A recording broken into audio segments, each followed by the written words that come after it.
Қайырлы күн достар, менің каналыма қош келдіңіздер.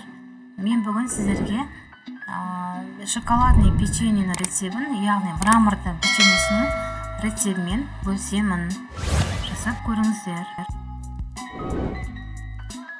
Біз ыдысымызға қант ұнтағын саламыз, сахарный пудра. Оның үстіне разрыхитель саламыз, қопсытқыш.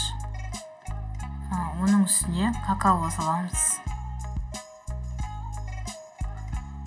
Оның үстіне ұнымызды саламыз. Тек құрғақ ингредиенттердің барлығын салып аламыз. Жақсылап араластырып, бөлме температурасында еріген сары майымызды салып, осылай барлығын араластырамыз. Енді ыдысымызға 2 жұмыртқамызды салып, жақсылап араластырып, осы массамыздың үстіне жайлап құйып, біркеліп кетіп қамыр үйнеміз. Мәні бізде қамыр дайын болды.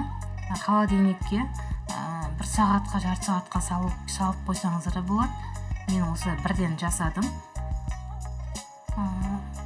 Өздеріңіз ыңғайлап аласыздар. Мен осылай домалақ шарик қып жасадым, шарик қып шығардым. Осылай қойып, қант ұнтағымызға аунатып, қант ұнтағымызға малып алдық.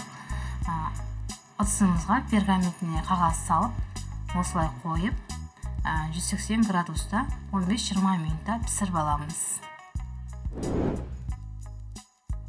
Міне осында оңай печенье, өте дәмді. Жасап көрсеңіздер болады. Оңай әдетте жасалынатын печенье. Видеоның соңына дейін көргендеріңізге рахмет. Ұнаса лайк, пікір қалдырып кетіңіздер.